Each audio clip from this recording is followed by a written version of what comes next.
teman-teman, Assalamualaikum warahmatullahi wabarakatuh. Kembali lagi di channel YouTube Yasinta Ananda. Kali ini kita akan masuk di part ketiga dari seri Emosi Q. Teman-teman, sebelum melihat video ini jangan lupa klik subscribe, nyalakan tombol loncengnya supaya tidak ketinggalan video-video berikutnya, dan like, komen, juga share di seluruh akun sosial media yang kalian punya. Terima kasih. Yuk siap-siap ya. Kita mulai teman-teman. Ada beberapa pertanyaan yang mau saya ajukan. Silahkan jawabannya boleh dicatat atau diingat-ingat. Yang pertama, apakah kamu sering merasa kesepian kemudian menjadi seorang yang pemurung? Yang kedua, apakah kamu cenderung beringas dan bersikap kurang sopan dengan orang lain? Nah, yang ketiga, apakah kamu sering merasa gugup? Kemudian, apakah kamu mudah cemas? Dan yang terakhir, apakah kamu orang yang cenderung meledak-ledak? Oke, silakan disimpan dulu jawabannya. Jika 5 pertanyaan tadi jawabannya betul semua atau iya semua, maka sepertinya kamu perlu untuk belajar melatih meningkatkan kecerdasan emosi. Apa sih kecerdasan emosi itu? Nah, kecerdasan emosi ini fokusnya adalah pada kemampuan kita. Kemampuan apa?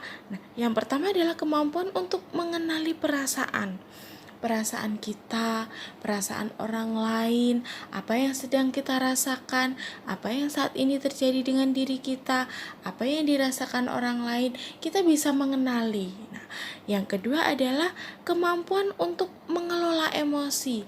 Kalau kita sudah tahu apa yang sedang kita rasakan, kita bisa mengelola bagaimana harus merilis emosi-emosi yang ada di dalam tubuh kita.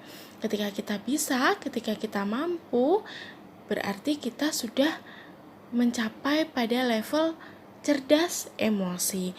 Kemudian yang ketiga adalah kemampuan kita untuk memotivasi diri kita sendiri, memotivasi orang lain, juga menjalin hubungan dengan orang lain. Apa sih ciri-ciri orang yang cerdas emosinya? Nah, di sini kira-kira ada 10 teman-teman. Yang pertama adalah ketika kita bisa mengenali perasaan diri kita sendiri. Apa yang saat ini sedang kita alami, apa yang sedang kita rasakan, kita tahu. Kemudian kita bisa mengenali, tahu persis apa yang menjadi kelebihan dan juga kekurangan diri kita.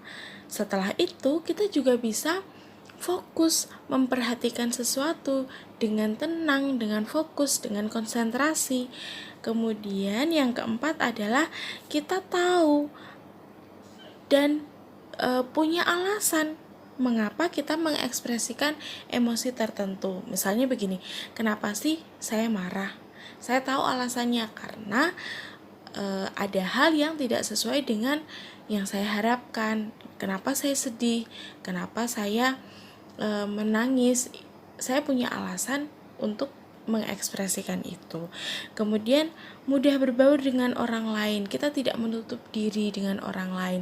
Kita mudah untuk berkenalan dengan orang lain, berkomunikasi dengan orang lain, menjalin kerjasama dengan orang lain. Kemudian pandai membaca orang lain. Nah, membaca apa nih? Membaca situasi, membaca ekspresi wajahnya, membaca perasaannya. Kita bisa mengenali orang lain itu sedang dalam kondisi yang seperti apa.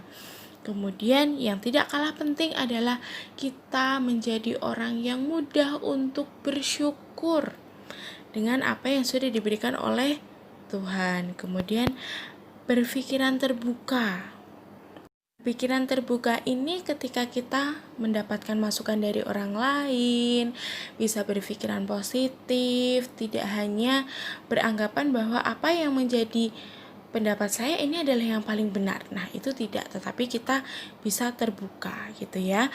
Kemudian mampu memotivasi diri. Nah, kadang-kadang kita merasa ada di dalam situasi yang membuat kita down. Nah, ketika kita sedang terpuruk, kita bisa membangkitkan semangat kita untuk bisa kembali bangkit, untuk semangat lagi untuk menjalani hidup yang indah gitu dan tidak mudah untuk mengeluh.